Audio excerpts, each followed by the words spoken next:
you had a really, really weird owner for a little bit? We'll talk about that. Welcome to Scheizen For Brains, some odd 80-ish, I forget. I am WiredCereal, your host, joined by the illustrious and glamorous JC King. What's going on, JC? Did you watch The Jinx? The Jinx? Well, you said DuPont, and I could only think that you watched The Jinx. No, I watched Foxcatcher. Oh, that was the other guy. I was thinking the wrong crazy rich man. Okay. No, it was also a crazy rich man, but he bought himself an Olympic team and then rolled on the ground with them and did a lot of cocaine. Yes. No, so I was thinking the Jinx was the guy, another rich dude who like killed a dude in Galveston and cut his head off. But you're thinking the other rich guy, John DuPont. John DuPont. What a creepy story John DuPont is. Holy shit. Is that creep factor 11 or what? Oh, man? yeah. And that's what made the movie, him just being like a weird, creepy guy.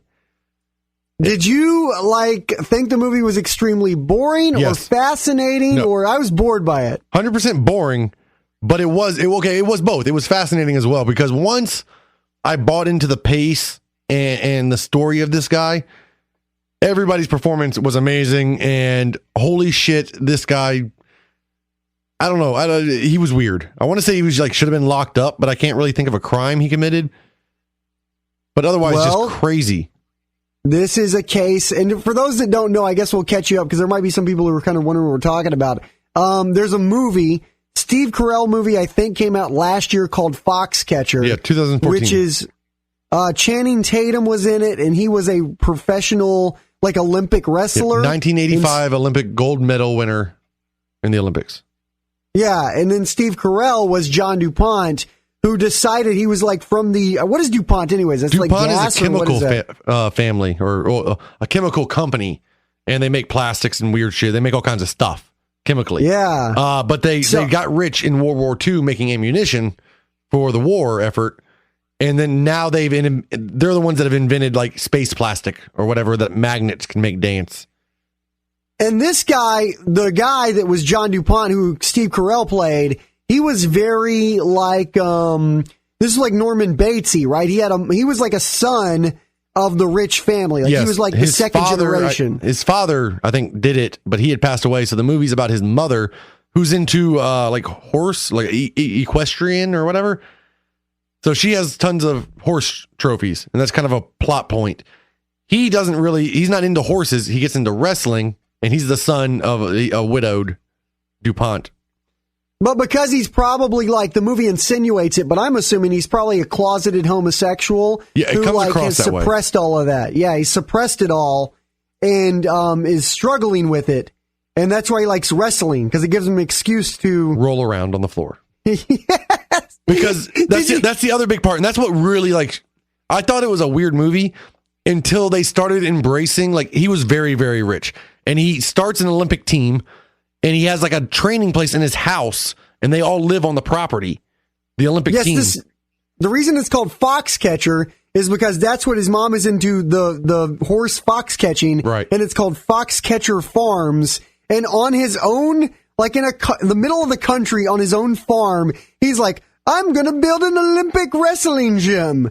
And does it. And then just hires people to come work for him. And then it gets even weirder, where he starts wrestling with the people. Well, he thinks at some point he starts, I don't even know this was a thing. At the age of 50 or 60, he starts becoming a competitive. Yes, I'm getting to that. Wrestler. Hold on, you're jumping the gun here. Oh, okay. I'm sorry. I'm sorry. I saw an opening. After he starts roughhousing with the guys, they they're Olympic wrestlers. These guys are built. And then there's this little 40-year-old man who rubs himself around their waist, and then they fall down, and then he rolls. He's rich. Then he rolls over them a couple of times. Yeah, these guys are getting $10,000 a week or a month or whatever in 1980 something. Well, they know to take the fall. Whenever old man DuPont comes in and he gets behind you and starts doing your doggy style, you fall down and act like he wins the match. That's what you do every time. That convinced this man that he had a chance. So then he signs up for the Olympic over 40s competitions, because that's a thing. I didn't even know that was a thing. Yeah. But it's a thing. You don't have to be young and athletic. You can win Olympic gold medals for just being the strongest person over 40. But anyway, he joins it, and then, like, crazy enough, the match kind of starts, and then the guy he's wrestling flops because he knows who John DuPont is. I don't know if it was actually he bribed him or not, but I may have missed that part. But the guy flops. The movie still insinuates that he paid him off or something. Yeah, let him win. Yeah. Well, no, the guy definitely let him win. And then he brings the wrestling trophy to his mom. And he's like, can I put this on the shelf where the thing is? And she's like, fine, do your thing, boy.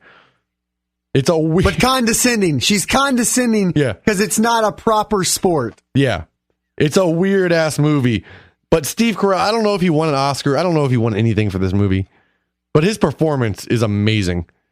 He was nominated. I know that. He did get nominated for the Foxcatcher. And, he really took on that John DuPont thing. The thing the movie doesn't show is that, which is weird because, like, it was a national story when this happened, is he had, like, a 40-day standoff with the police.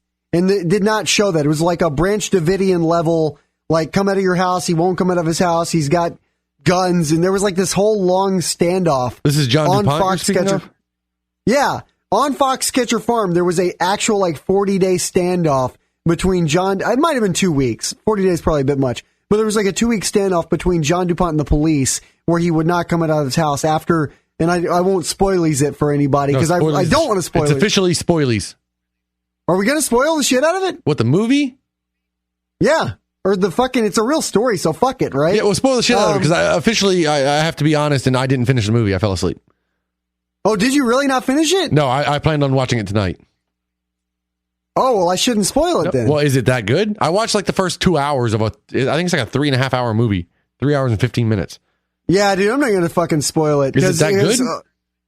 Well, it's basically, this is where you're at right now. Where we just finished talking is where you're at in the movie right now. Yeah, basically, he won the trophy, and then I saw the part, he walks into the gym, like he's out shooting with the local cops. For some reason, he has a gun range. He's out shooting with the local cops. Because I guess the same thing. They pander, they throw their shots because he's John DuPont. So for Serial and everybody else listening to this, just watch Foxcatcher or Google John DuPont, and you will find out what happens, because it does lead to what the movie didn't show. There's this in-between section that the movie ends with.